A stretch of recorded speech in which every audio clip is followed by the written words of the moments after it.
Do not attempt the techniques you are about to see without consulting a professional. On this episode of The Dog Whisperer. It was like literally overnight. Like one day he was fine, and then the next day he just changed. Like I went down to go pet him, and he starts growling at me. If he hears my voice, it just sets him off. Then from there, it just started to get worse, where he couldn't go near anybody. One day, her little friend, Kaena, came over, and when we took Kaena away, Kona just jumped the fence like it was nothing. She's extremely persistent. She could get out and break a leg. When good dogs go bad, there's one man who's their best friend. Cesar Millan. No dog is too much for me to handle. I rehabilitate dogs, I train people. I am the Dog Whisperer.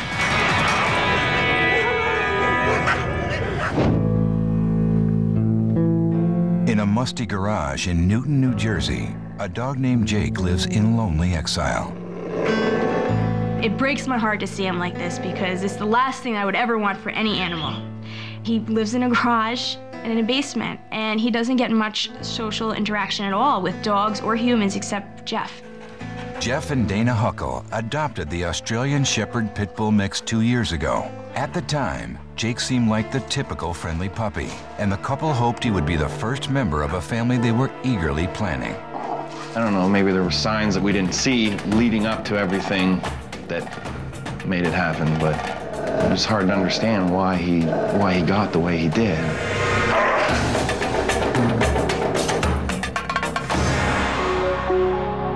Dana first met Jake at the school where she works as a special education teacher. There's a lady down the hallway that had brought in this 3-week-old puppy, and everybody at the school knows that, you know, oh, Dana's an animal lover, let's go tell Dana. So I went down there, and they're like, oh, this puppy needs a home. And at the time, I wasn't able to have him because I worked full day. So I gave it to my mother, and she bottle fed him and everything like that. When he was little, he was around puppies, cats, children, adults. Showed a little food aggression when you would go near his bowl, but other than that, he was fine. After a year, Dana's schedule changed and she was able to bring Jake to live with her and her new husband, Jeff. Everything went smoothly until the Huckles went on vacation for 2 weeks, leaving Jake alone with Dana's sister, Kristen. I got up to get into the kitchen and Jake followed me. All of a sudden, he jumped to lunge at me and showed teeth and growled. I jumped up onto the countertop right away, and he cornered me, and he wouldn't let me get down. I couldn't move. I was terrified. It was like literally overnight. Like one day he was fine, and then the next day he just changed. Like I went down to go pet him, and he starts growling at me. Then from there, it just started to get worse, where it was just Dana and Kristen, and then more females, and then it went from females to males, everybody, and then it was just out of control, where he couldn't go near anybody except for me. The Huckles tried adding a dachshund named Baxter to the household mix, but the new dog only heightened Jake's anxiety. When we bring him in with the muzzle, he'll stand wherever you put him in a freeze. So I say, Jake, come here, and then that's when he starts growling at me. Like if he hears my voice, it just sets him off. We took Jake to the groomers, and then he was banned totally because nobody could handle him. We've pretty much tried every aspect of training that we know of. And then the trainer that came to our house, she did about 10 sessions. She only did 8, she quit before 10. Stay there, buddy. When I go down to do the laundry, Jake is staring me down. So I try to kind of go in there with the basket, and the basket shielding me from him. I can't trust him. And everybody says, you know, what are you gonna do when you have kids? You can't trust them around kids, and I just don't know what to do. And that's the normal reaction.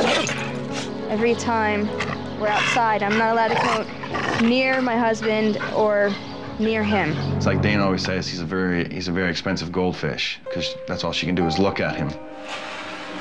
If Jake ever turned on me, that would probably be the end, because if I couldn't handle him, who could? So we actually got to a point where Jeff called the vet and found out how much it would cost to put him down. It was hard. It was hard on us because it's like, well, we feel like we're hurting this dog, and it kind of seemed hopeless. And that's when, you know, people started saying maybe you should consider putting him down.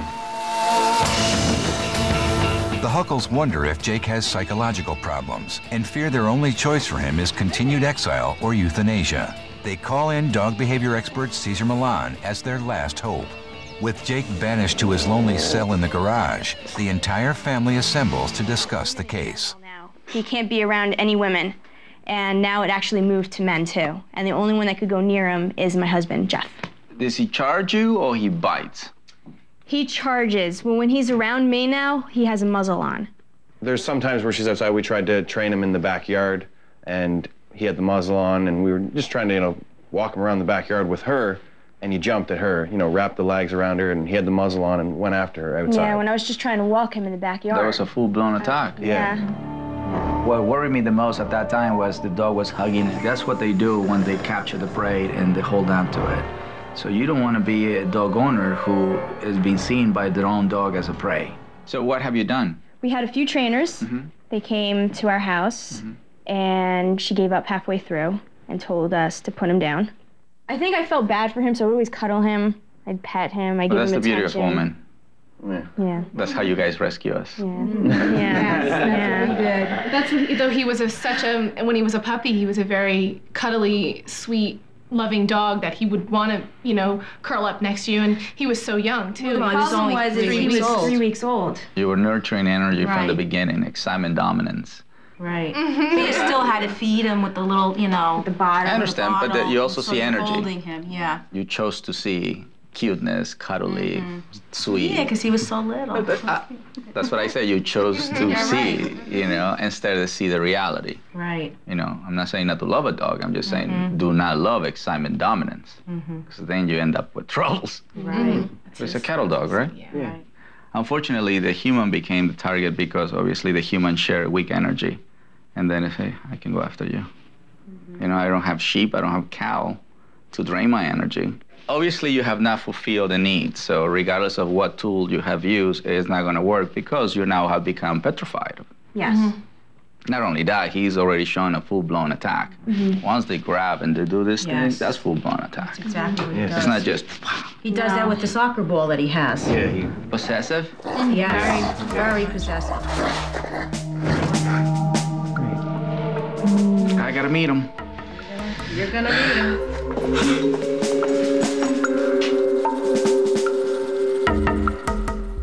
All right. upstairs. Oh, there he is. See that distance right there? He's being respectful about it. Very quiet. I'm gonna sit down right here just for a little while. There's no need for eye contact right now. Very nice. Moving sideways is really good.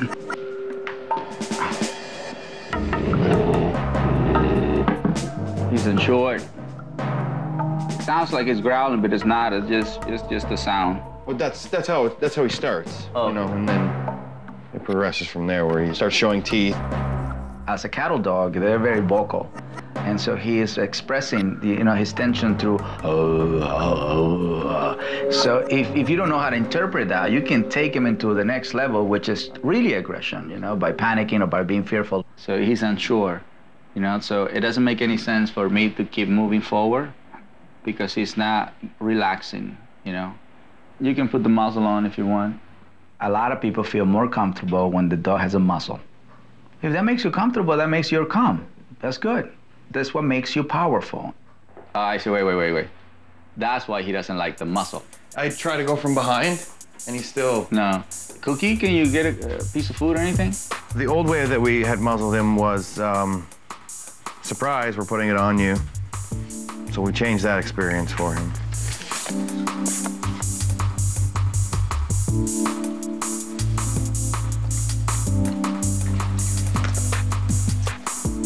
Now, if people don't call that positive reinforcement, I don't know what that is. So we're taking our time to convince him to trust. And not only that, she's right here. So she's also part of what we're creating. Yeah. You see it? You're being related to it. Yes, it's something good. Yeah, positive. Something good. Loves the apples. He loves the apple, that's for sure. All right, so now you can put it on. Yeah. Yeah, just gently. There we go. Go ahead. There we go. Nicely, very nice. Just, there we go. Nicely. Relax. Very nice. Fall back, Jake. Huh? And the silence is very good. Yeah. Because you get to influence him in a very quiet way. Because this sound is a lot of excitement. Caesar learns that Jake has been languishing in his garage prison for 10 months, building up frustration that is certainly contributing to his aggression. Very jumpy. Caesar decides to take Jake out for some vigorous exercise before working on his behavior issues. There we go. There we go. See it? This dog has won many battles with the leash on his neck. You can't lose the battle. You can't say, oh, I'm gonna. You hurt him more when you quit. But when Caesar suits up for rollerblading, it becomes clear that Jake is resistant to walking on a leash. Oh, put the car in front of him. Oh yeah, he'll run after the car. Yeah. Most definitely. The Huckles tell Caesar that Jake's sheep-herding instincts have always drawn him to chasing cars. Caesar decides to take advantage of this by using the camera vehicle to help keep Jake moving forward.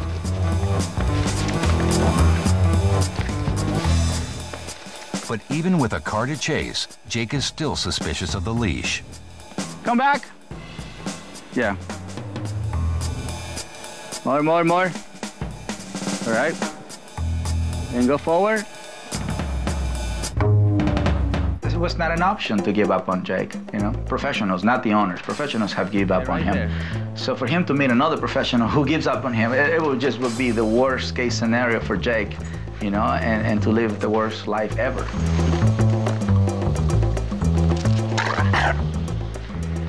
You're gonna walk, buddy. The whole point of this exercise was to unlock him from the belief that the leash in my neck is a negative thing. So it was just a matter of time. Of course, he needed to drain some of that pent-up energy.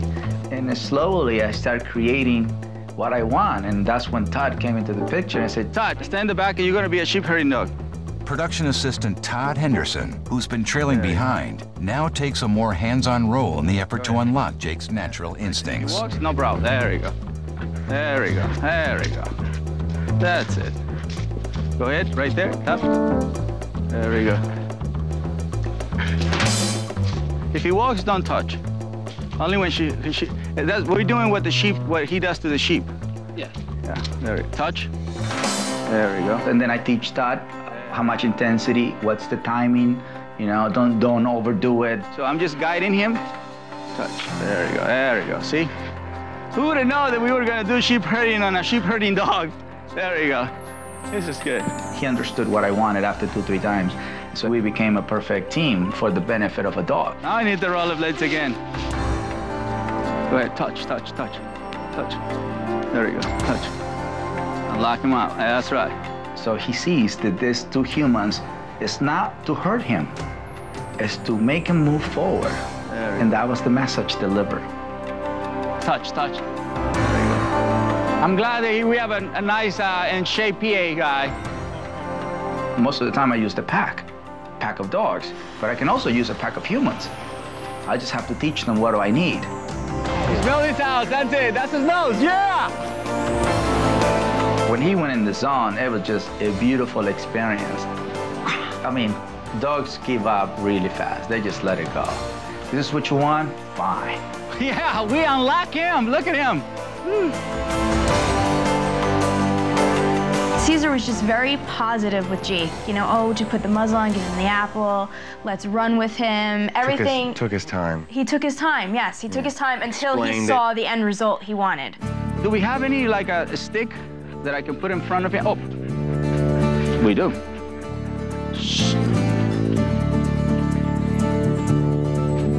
Sheep herding dog, buddy. Remember? Yeah. They use the stick. See how I slow him down? When we're trying to teach him to walk, he would freeze, and you'd be dragging him for a half an hour. But he's not shutting down, you notice? No, he's just Still trying. The way that Caesar did it was more broken up, where it wasn't like, let's just hit him with all this stuff.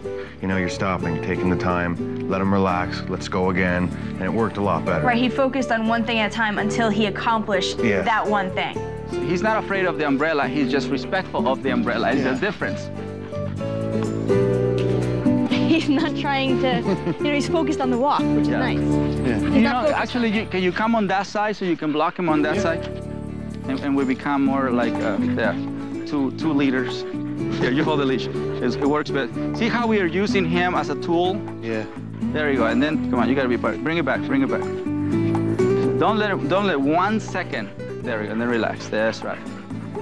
Only use the umbrella when he's about to move and forward. Yeah. There, right there. Nicely, very nice. There we go.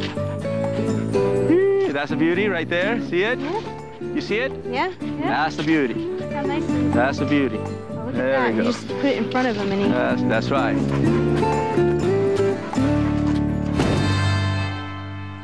So it was very important. Okay, let's move forward. But at the same time, when you move forward, you have to understand what is it that you have to work on. Let's go upstairs. And so that's why I focus on Dana, because Dana was the biggest block. Walk right there, and you'll be ready for it. Right there, right there. Relax.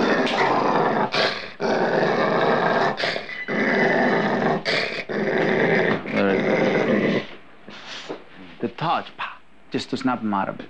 Okay. Right, and then it was this.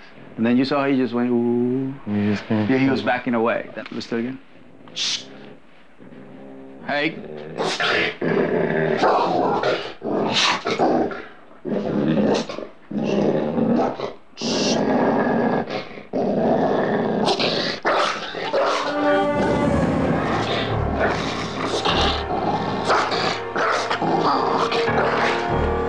Every dog has a limit. Even pit bulls have a limit. It just requires a human who takes the time.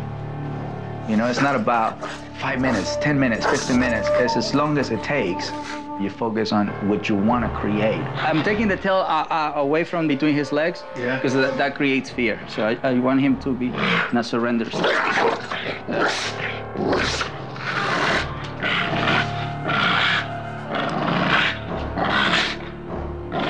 The more he fights, the more he releases that pent-up energy. There you go. See, and then I answer, okay, this is what I want. Yeah, so you have to also learn when to stop. There you go. That's better state. And then after he went into a very aggressive state, he went to a panic state. You know, so what it came natural to me is to put him on the side so he can relax, because when they're on the side this way, there is a sense of relaxation, sense of trust, sense of vulnerability, where they just totally surrender and give up. This is just, it's panicking. There you go, buddy. Just let it go. There you go. That's good.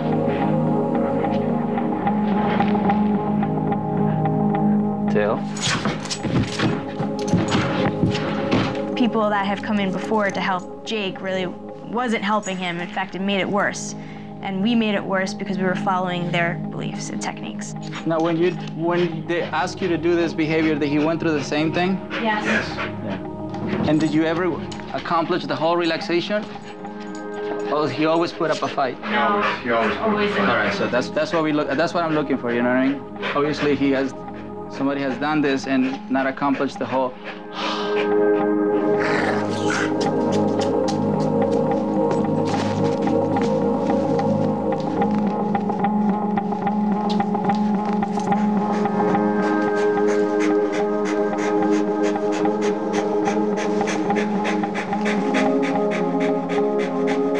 You know, I'm not using assertive side of me. You know, I'm using more calm side of me. I'm not taking it personal. I'm not getting frustrated. You know, come on, you have to do this in 5 seconds. Even though he's on the side. Right now, I'm not trying to dominate. I'm just trying to relax him. Right. So this is pretty good. Like he's staying in that position for a long period of time. He's never done that before. So he saw that, you know, we stay there when he was tense. We stay there when he was aggressive. And then we stay there when he was panicked. And then we waited until he relaxed. that creates the trust. Just to see Jake, the end result being him laying down is amazing. I think I get over my fear. Just totally ignore it, like really totally ignore it. Open the refrigerator, you know. Shh. There we go. That's just tension, that's not aggression. You see what I mean? But you can send him into aggression, that's what you ignore. So just go do whatever you gotta do. Shh. Look. See it? Right. Push him out of the way. Yeah. 'Cause this is your Flame fridge. the refrigerator. Yeah. But it was not confrontational. Okay. You can also use, you know, if you don't want to use your front body, you can just twist sideways. Let me show you.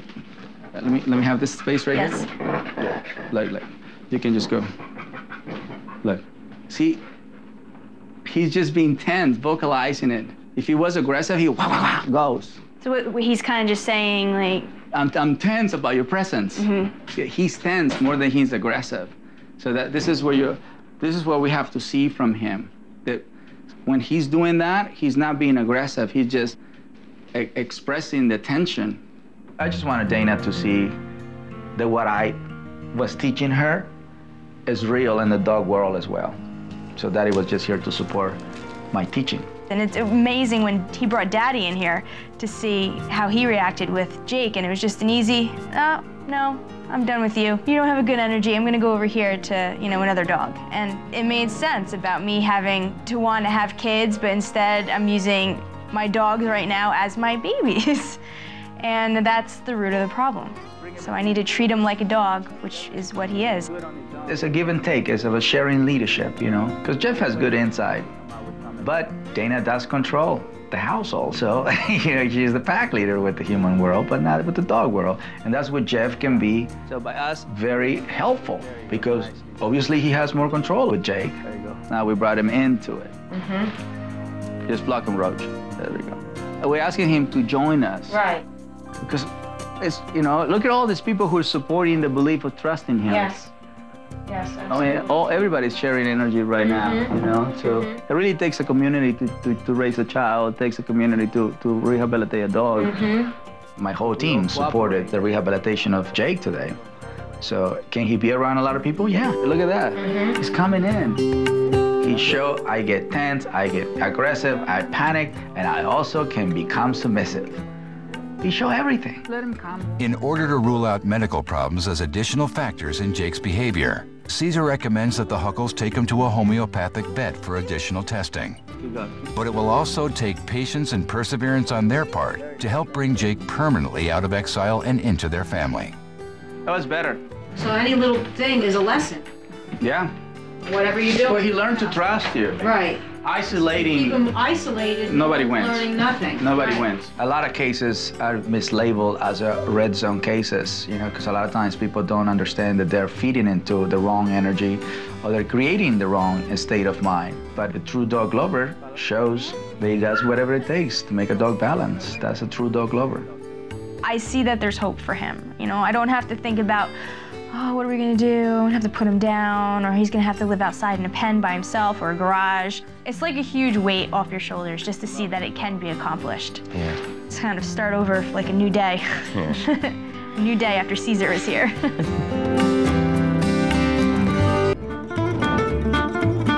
Kona may possess an irresistible face, but Keith and Lisa Bryan have learned that behind that cute face lies an energy that knows no bounds or boundaries.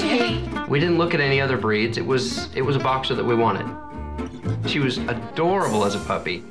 We thought we were getting the mellow one, of course, which turned out to not be the case. And after watching the show, I realized she really does need to drain that energy because she was unbearable to live with. Come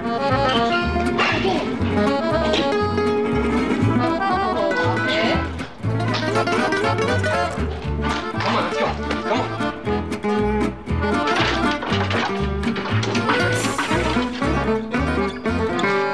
When my nephews come over, Kona sees it as, oh, it's just a moving toy, so let me go jump on it. She has more than one time knocked over little kids. Not in any anger or anything like that, it's just play.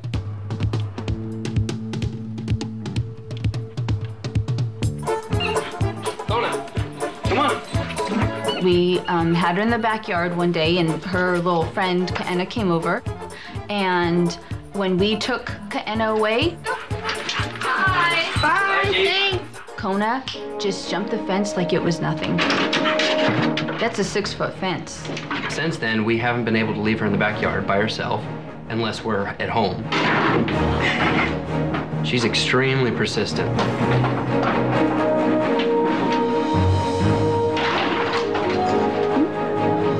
My biggest fear is that she could get out and break a leg in the process. My fear is that she won't come back and that she'll just take off and maybe get picked up by someone or maybe get hit by a car or something. I hope that Caesar is able to stop her from jumping. And if we could get her just to calm down, that would really be great. You want to tell a story? Well, we have a little escape artist on our hands. She's figured out how to jump our 6-foot fence in the backyard. Ooh. So we need help with that because we feel like we can't leave her in the backyard. So obviously you have an active type dog, right? Very. Low, medium, high, very high. Which one is she? I would say very high. Have you met boxers before? Uh-huh.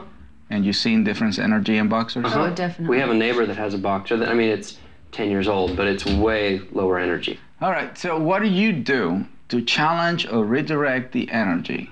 She gets definitely regular walks. She gets about a half an hour in the morning, and then when we get home, we usually take her for about an hour walk. And what about with dogs? Does she have dog friends? She does have a dog friend that she plays very rough with. Mm-hmm. She doesn't tend to play nicely much with other dogs. Some dogs she reacts poorly to and is barking like crazy and just wants to get at them. And other dogs I've noticed more lately, if there's 2 or 3 dogs that she comes up to, she's very fearful of them at first. Okay, so fear means she runs away or she stays away from Cowers completely. But that's not necessarily fear. Okay.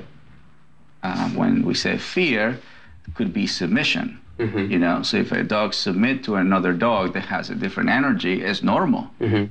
Now, dogs who are born to be submissive can become dominant by being with humans who don't know how to control the energy or the state of mind. We can actually empower them to take a position that they were not born to be with. That's why with dogs, she behaves more as who she is. And with the human, she controls in certain situations. So the human have to be educated how to deal with a high-level energy dog. Those guys require more patience, you know, more challenge, and definitely for you to be very consistent in how your mind is at the moment you come into their space.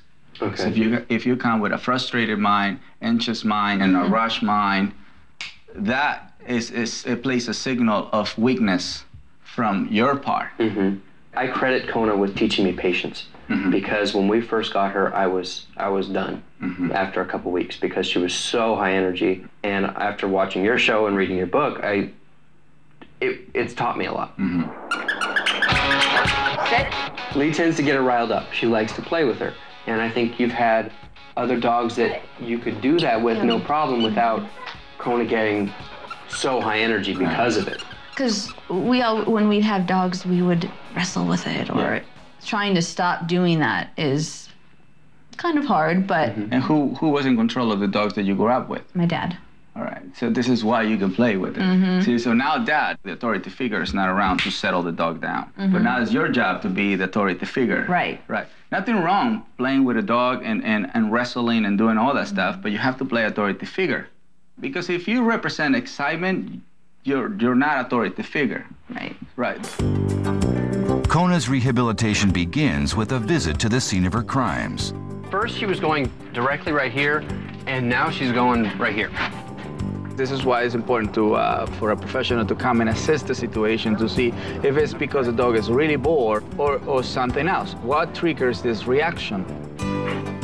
This behavior also with you guys? All the time. Yeah. This case is really about teaching the human that before excitement you have to teach comes submission. Okay.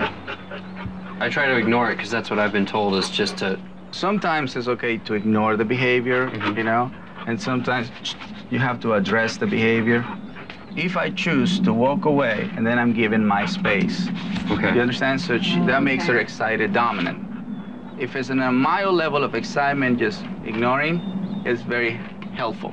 But once the dog gets into this high level of excitement, you can't really avoid or ignore the behavior. And so we have to do activities that blocks her from being excited on her own. So it will be a time where we trigger the excitement, but it's not when she is in an excited state of mind, and then we cater to that state of mind. Hey. What is she doing? She's biting us. Hey, knock it off. You feel that you accomplished what you wanted? I don't know if I completely accomplished it, but I accomplished it for that moment, I think. Okay, all right, so let me explain to you what that represents. That's just a momentarily thing. She will come right back. So you're just chasing the dog away, you're not making the dog surrender to it. Okay. So you move forward, but you didn't follow through. Okay. So because you did 50%, it wasn't 100% clear that that's not what you want. You just don't want it for that moment. Kona is a typical hyperactive case, you know. She's happy-go-lucky. You can see it as a happy-go-lucky dog, but she's definitely taking it to another level where she can hurt herself or hurt others by excitement. Let's go. Kona's energy kicks into high gear when Caesar's pit bull Daddy stands on the other side of the gate. So that's how you remove her away from the object. Yeah. All right. So that's physically. You want to do it psychologically. Okay. So just let it go. So the dog is another dog on the other side. Now, when you grab and remove, they're not really doing anything. You're doing pretty much everything. Yeah. So the idea is to come and claim the space so she can give you an air. See, it's more psychological. As the brain is telling the body walk away. Yeah. The other way is the body not telling anything. Just getting dragged out of the way. Exactly. Okay. Yeah, this creates a more calmer. I surprised, you didn't saw where it came. The touch, you know, when you hear the it was a surprise sound. And this is where you take the time. So I'm just claiming this area. Okay. She goes into a playful state of mind. It's an excited, submissive state. But notice I didn't touch the collar, and she's giving me the distance that she gives you when you touch the collar. Yeah. So that creates a different understanding and communication, more to the point. Down. My goal with Daddy is to give him an example. Okay, when do you ignore the behavior, and when you do address the behavior? And when you address the behavior, what intensity are you using while you're doing it? Just let it go.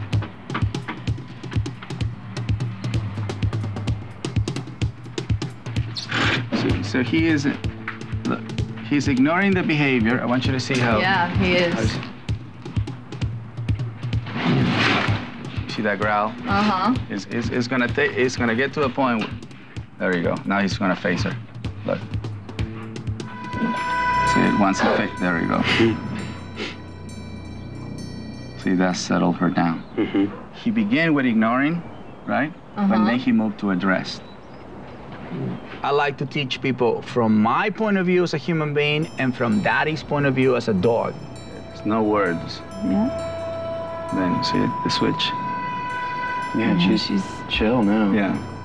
And at the end, we both are practicing same state of mind. It just comes different because we're both different species. All right, so let's just do the step number 2, which is bring in her friend. Okay.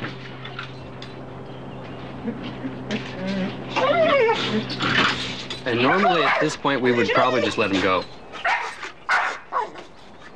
So today is a good example of how important it is to begin the activity with a calm, submissive state. So the dog learned, in this case, Kona learned to become submissive before excitement. It's not that we're not going to allow her to be herself, you know, that excited self that she is, but she also have to practice primal behavior, which is calm, submissive before playful time. That's calm, submissive. That's good. That's what we want. So what we need to create is the same state of mind. What would you do to create a more calm state of mind? I'd probably first separate her. just to get her away from it. Watch this. So instead of separating, now the touch is just to snap the brain out of it. Yeah. Right? Follow? Right. Removing her away from the situation doesn't teach the brain that when she comes into the picture, you can also behave calm, submissive. And because it's something that she doesn't normally practice on a daily basis, you have to give her time for her to calm down. So this, mild level of excitement, no need for me to do the touch. I can do it with the leash. See, I'm moving the leash to the side to snap her out of it. If I pull back, I don't snap her out of it. I make her more powerful. You getting it? Get it. So now we can release.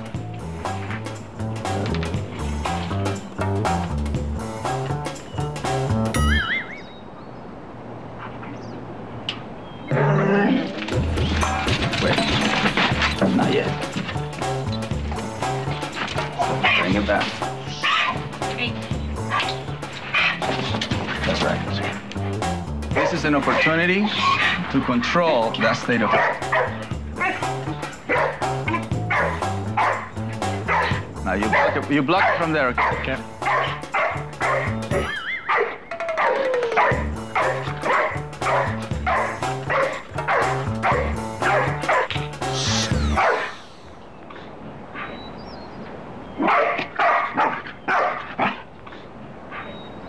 Very nice. There we go, right there. Once she relaxes, let her go. There we go. We went to a whole nother level of patience with her because I now see how I need to follow through with it. She's trying to figure out, how do I get what I normally get? Well, what we're saying is you wait. You work for it. You work for it. You go into a calm, submissive state, then you go into an excited state. And then we're going to control how long can they stay in that state. Right. So you can let it go. And then, you know, sit down and enjoy the Gladiator fight? Huh? The fight? Well, it's a very rough game, Yeah. you know? You know, look, humans play football. That's a rough game, you know? Wrestle and all that stuff. You know? So this is okay that Yeah. we're doing this, even though Okay. it's so rough. It's just part of the breed. The breed plays like that. That's a game, by the way. Yeah. Okay. There's no aggression in it. There's no dominance in it. It's just rough. The way we did it is we told them when to go into that game, and then we're going to tell them when to stop the game. So we begin the game and we end the game. We do it.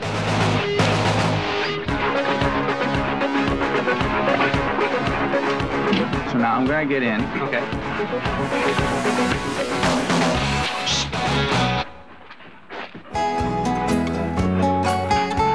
To see how he just remained calm the whole time and didn't get too, like I tend to get just a little stressed out over the situation. So what I'm saying is slow down the process.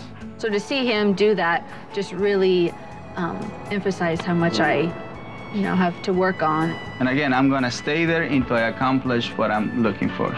Then I can go actually sit down and, This is awesome. Yeah, this is like never before. Yeah, we've never been able to stop them like that. Right. Never. The message is be with each other in a different state of mind. Right, so we are all eyes and ears.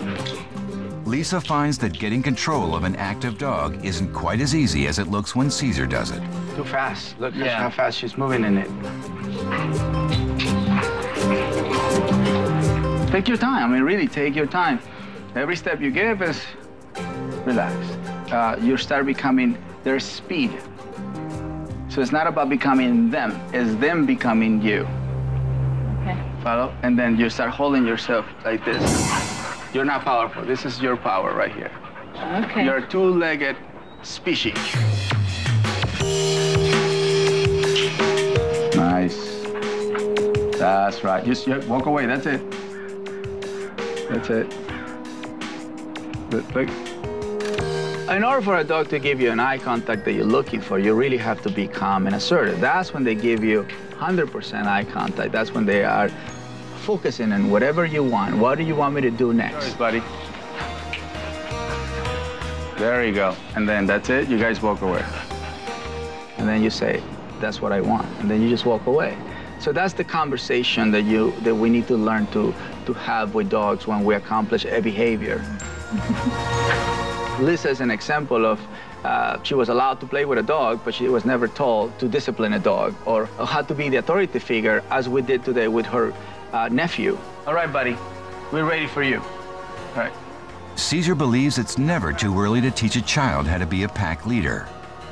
Good example for Lisa to see that at an early age, a child can learn to claim a space, to create calm submission, and to really feel comfortable around a dog. Okay, so watch this. Hold on. Right. Let's move this out of the gear, right? If you notice how he started moving to the side, well, now you're gonna move towards her, okay? You're going with me. Watch this. She's gonna move away from you. There you go. She's just trying to make you play. There.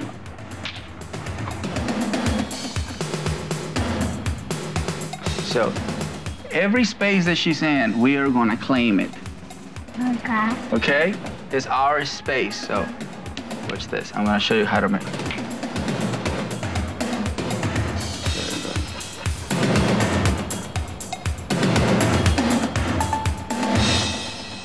You see it?